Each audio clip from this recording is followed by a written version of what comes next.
Hello everyone, welcome to our YouTube channel. तो previous classes में मैंने आपको बता दिया था कि रिसोर्सेज क्या होता है, और उसके बाद मैंने आपको ये भी बताया था कि टाइप ऑफ रिसोर्सेज के बारे में मैंने एक्सप्लेन कर दिया है। अगर आपने अभी तक उस वीडियो को नहीं देखा तो आपको डिस्क्रिप्शन में लिंक मिल जाएगा, आप वहाँ से जाके देख सकते हो। तो आज की क्लास में हम लोग पढ़ेंगे डेवलपमेंट ऑफ रिसोर्सेज के बारे में पढ़ेंगे आज की क्लास में। Basically resources are vital for human survival as well as for maintaining the quality of life. देखो, जो रिसोर्सेज होता है ह्यूमन सर्वाइवल के लिए बहुत ज़रूरी है, और ह्यूमन के क्वालिटी ऑफ लाइफ को मेंटेन करने के लिए भी ज़रूरी है। क्वालिटी ऑफ लाइफ का मतलब है कि जीवन का गुणवत्ता को बनाए रखने के लिए रिसोर्सेज का होना ज़रूरी है। It was believe that resources are free gift of nature. ऐसा मान लिया गया था कि जो रिसोर्सेज है वो फ्री गिफ्ट है नेचर के द्वारा। लोगों ने मान लिया था कि जो रिसोर्सेज है वो नेचर ने हमें फ्री में दिया है, और इसका ये परिणाम हुआ as a result human beings used them indiscriminately. Human ने क्या किया कि रिसोर्सेज को मान लिया कि जो रिसोर्सेज है वो नेचर के द्वारा हमें फ्री में मिला है, और इसका परिणाम यह हुआ कि लोगों ने क्या किया, रिसोर्सेज का अंधाधुंध इस्तेमाल करना स्टार्ट कर दिया। इनडिस्क्रिमिनेटली मतलब होता है बिना प्लानिंग का यूज करना, और या इसको अंधाधुंध भी कहते हैं। तो ह्यूमन ने क्या किया कि रिसोर्सेज को बिना प्लानिंग का यूज करना स्टार्ट कर दिया, and this has to let the following major problem. और इसके चलते यानी डिस्क्रिमिनेट यूज ऑफ रिसोर्सेज के चलते बहुत सारे प्रॉब्लम हुआ। Depletion of resources for satisfying the greed of few individuals. देखो, कुछ लालची लोगों को सेटिस्फाई करने के लिए रिसोर्सेज का डिप्लेशन हुआ। डिप्लेशन मतलब होता है बेसिकली रिडक्शन ऑफ रिसोर्सेज। ये रिसोर्सेज का रिडक्शन हो रहा है basically. Accumulation of resources in few hand which in turn divide the society into two segment, that is have and have not और रिच एंड पुअर। रिसोर्सेज का accumulation कुछ hand में होने के चलते जो सोसाइटी है वो दो सेगमेंट में डिवाइड हो चुकी है। पहला सेगमेंट वो है जिनके पास रिसोर्सेज है, और दूसरा सेगमेंट वो है जिनके पास रिसोर्सेज नहीं है। जिनके पास रिसोर्सेज है वो तो रिच है, यानी रिच है, और जिनके पास रिसोर्सेज नहीं हो वो पुअर है। तो जो रिसोर्सेज है वो कुछ ही लोग के तक सीमित है, यानी कुछ ही लोग उसको क्या कर रहे हैं, डिप्लेट कर रहे हैं रिसोर्सेज को। और इसके चलते क्या हुआ कि जो सोसाइटी है वो दो सेगमेंट में डिवाइड हो गई, टू सेगमेंट में डिवाइड हो गई। एक सेगमेंट जो था जिसके पास रिसोर्सेज था, और एक सेगमेंट वो है जिसके पास रिसोर्सेज नहीं है। तो जिसके पास रिसोर्सेज है वो तो अमीर हो गया उस रिसोर्सेज को यूज करके, और जिसके पास रिसोर्सेज नहीं है वो तो गरीब है बेसिकली। तो रिसोर्सेज का एक्युमुलेशन फ्यू हैंड में होने के चलते जो सोसाइटी है वो रिच और पुअर में भी डिवाइडेड है। Indiscriminate exploitation of resources has led to the global ecology crisis such as global warming, ozone layer depletion, environmental pollution and land degradation। जो एक्सप्लॉइटेशन है रिसोर्सेज का, इनडिस्क्रिमिनेट एक्सप्लॉइटेशन है रिसोर्सेज का, उसके चलते क्या हुआ है कि ग्लोबल इकोलॉजी क्राइसिस हुआ है। जैसे कि हुआ ग्लोबल वार्मिंग हुआ, ओजोन लेयर का डिप्लेशन करना हुआ, इन्वायरमेंटल पॉल्यूशन हुआ, और लैंड डिग्रेडेशन हुआ। और एक्सप्लॉइटेशन मतलब क्या होता है, शोषण करना। यानी जो इनडिस्क्रिमिनेट अंधाधुंध शोषण के चलते रिसोर्सेज का क्या क्या प्रॉब्लम हुआ है। पहला तो ग्लोबल वार्मिंग हुआ है, ओजोन लेयर डिप्लेशन हुआ है, इन्वायरमेंटल पॉल्यूशन हुआ है, और लैंड डिग्रेडेशन हुआ है। An equitable distribution of resources has become essential for sustain quality of life and global peace. Resources का इक्विटेबल डिस्ट्रीब्यूशन करना बहुत ज़्यादा इसेंशियल हो जाता है, ज़रूरी हो जाता है। किस लिए, क्वालिटी ऑफ लाइफ को बनाए रखने के लिए। सस्टेन मतलब क्या होता है, बनाए रखना। तो क्वालिटी ऑफ लाइफ और ग्लोबल पेस यानी विश्व शांति बनाए रखने के लिए और जीवन के गुणवत्ता को बनाए रखने के लिए रिसोर्सेज का इक्विटेबल डिस्ट्रीब्यूशन करना जरूरी है। तो देखो, अगर रिसोर्सेज को हम इक्वली डिवाइड कर देंगे, तो उससे क्या होगा कि जो सोसाइटी है वो टू सेगमेंट में कभी भी नहीं बटेगी।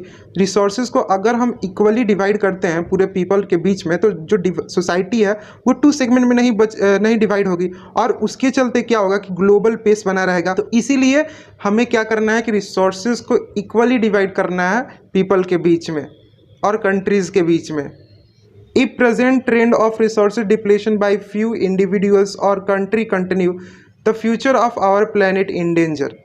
जो प्रेजेंट ट्रेंड है, जो रिसोर्सेज का डिप्लेशन किया जा रहा है कुछ इंडिविजुअल के द्वारा, कुछ कंट्री के द्वारा, अगर ये फ्यूचर में भी कंटिन्यू रहता है तो हमारा जो प्लैनेट है वो क्या होगा, फ्यूचर में डेंजर में जा सकता है। अगर हम रिसोर्सेज को इक्वली नहीं डिवाइड करें तो क्या होगा कि रिसोर्सेज ख़त्म हो जाएगा किसी कंट्री के पास, तो वो क्या करेगा, दूसरे कंट्री के पास अप्रोच करेगा, और वो अप्रोच करेगा तो वो उससे वो रिसोर्सेज लेने को कोशिश करेगा। अगर ये कंट्री नहीं देता है तो वो क्या होगा कि एक वॉर जैसी स्थिति पैदा हो जाती है।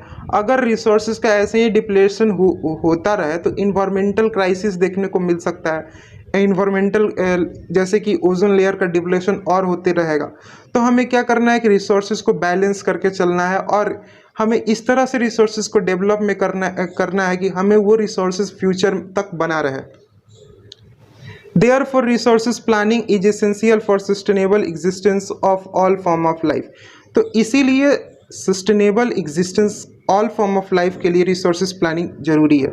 इसका कहने का मतलब ये है कि हमें sustainable existence के लिए जितने भी form of life present है अर्थ पे, उनके लिए क्या करना है, हमें resources planning करना जरूरी हो जाता है। Sustainable existence is component of sustainable development। जो sustainable existence है वो किसका कंपोनेंट है, सस्टेनेबल डेवलपमेंट का कंपोनेंट है। अब सस्टेनेबल डेवलपमेंट के बारे में देखते हैं कि सस्टेनेबल डेवलपमेंट होता क्या है। देखो, सस्टेनेबल डेवलपमेंट का मतलब है development should take place without damaging the environment. हमें डेवलपमेंट इस तरह से करना होगा कि वो इन्वायरमेंट को डैमेज ना करे। यानी कोई भी हम डेवलपमेंट कर रहे हैं तो इस डेवलपमेंट के चलते जो हमारा इन्वायरमेंट है वो हार्म ना हो, उस पर कोई क्षति ना पहुंचे, उसको कोई डैमेज ना हो। तो ये एक पॉइंट हुआ। सेकेंड पॉइंट ये है इसमें, and development in present should not compromise with the need of the future generation. तो दूसरा पॉइंट ये है कि जो हम आज डेवलपमेंट कर रहे हैं, सपोज करो मैंने आज कोई डेवलपमेंट किया, अब इस डेवलपमेंट के चलते हमें फ्यूचर जनरेशन की ज़रूरतों को कंप्रोमाइज़ ना करना पड़े।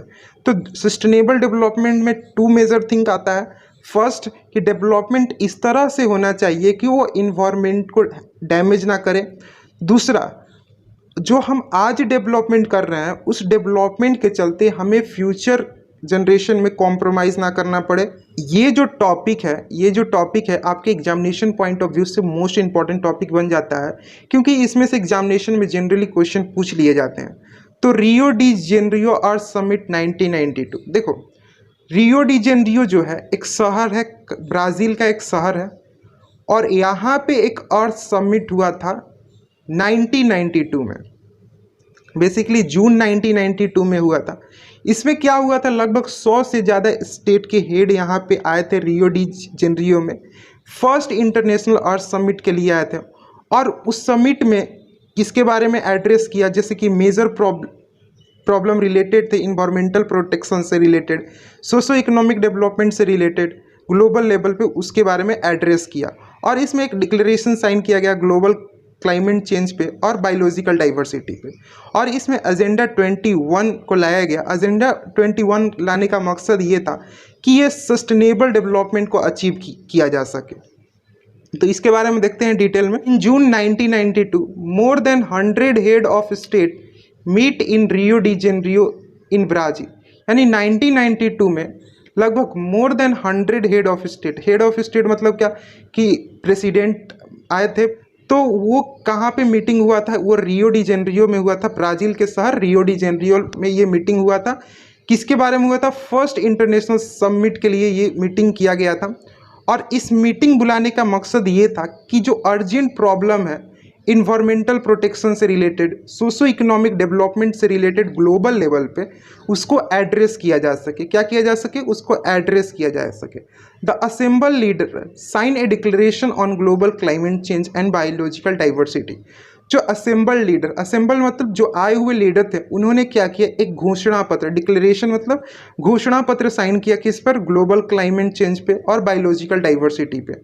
The Rio convention endorsed the global forest principle, और रियो कन्वेंशन में ग्लोबल फॉरेस्ट प्रिंसिपल पर सहमति जताई गई।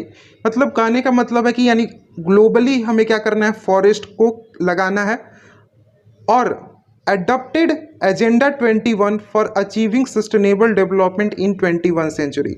यानी 21 सेंचुरी में सस्टेनेबल डेवलपमेंट को अचीव करने के लिए एजेंडा 21 का लाया गया। अब यहाँ पे क्वेश्चन आ सकता है, what is the main aim of agenda 21। तो इसका आंसर ये हो सकता है, the main aim of agenda 21 to achieve the global sustainable development, यानी ग्लोबल सस्टेनेबल डेवलपमेंट को अचीव करने के लिए एजेंडा 21 को लाया गया, अडॉप्ट किया गया। अब एजेंडा 21 क्या है, इसके बारे में पढ़ते हैं। It is a declaration sign by world leader in 1992 at United Nation conference on environment and development, यानी UNCED, which took place at Rio de Janeiro, Brazil. तो वर्ल्ड लीडर के द्वारा 1992 में एक डिक्लेरेशन लेटर साइन किया गया था, एक डिक्लेरेशन साइन किया गया था। और ये कहाँ हुआ था, ये हुआ था आपका United Nation conference on environment and development, UNCED में हुआ था, जो कि ब्राज़ील के शहर रियो डी जेनेरियो में हुआ। It aim at achieving global sustainable development, यानी एजेंडा 21 को किस लिए लाया गया था कि ग्लोबल सस्टेनेबल डेवलपमेंट को अचीव करने के लिए।